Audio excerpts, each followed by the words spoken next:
এখানে দর্শক আপনারা দেখতে পাচ্ছেন যে গাড়ির কাগজপত্র নেই। এখানে বন্ধুর বাইক নিয়ে আসায় সেনাবাহিনী পুলিশকে ওভারটেক করে যাওয়ার পথেই প্রশাসনের হাতে আটক হয়েছেন। কিন্তু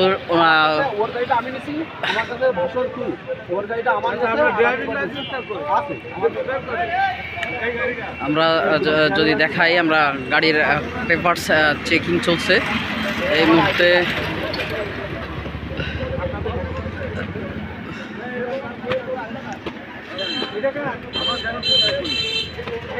দর্শক, এখানে যৌথ বাহিনীর অভিযান চলছে যে যাতে করে কোনো কেউ অবৈধভাবে রোডে গাড়ি চলাচল না করতে পারে।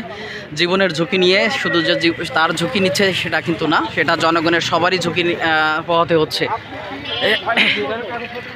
হঠাৎ করে দৌড়ে যেতে গিয়ে কাউকে অ্যাক্সিডেন্ট করে পা ভাঙবেন নাকি তাকে মানবাধিকার প্রতিদিনে কৈখালী ইউনিয়নের সেই রহিম চেয়ারম্যানকে গ্রেপ্তার করার প্রতিবাদে তারা করেছিল মানববন্ধন, এবং যেটাকে তারা অত্যন্ত দুঃখজনকভাবে তারা কিন্তু প্রকাশ করেছেন যে একজন জনপ্রিয় ব্যক্তিকে এটা ভুল করে তাকে কিন্তু সেই 15(3) যে ধারা স্পেশাল অ্যাক্ট 1974 সেই ধারায় কিন্তু দর্শক এখানে চলছে যৌথ বাহিনীর অভিযান।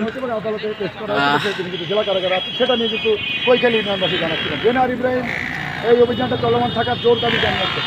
আমরাও সেনাবাহিনী এবং পুলিশের সাথে সাথে আমরা সহমত পোষণ করছি। আমরা মিডিয়া, এই মিডিয়া পুরো তাদেরকে কভারেজ দিবে, যে অন্যায় করবে তাকে। এই যে একজন দেখুন ভাই, ওটা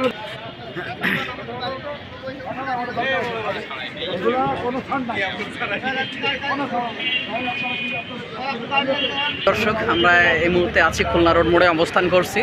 যৌথ বাহিনীর মোটরসাইকেল অভিযানের এখানে চিত্র যেটা আমরা দেখতে পাচ্ছি, খুলনা রোড মোড়, এখানে যৌথ বাহিনীর অভিযান চলছে। আমরা যদি সেটা লক্ষ্য করি,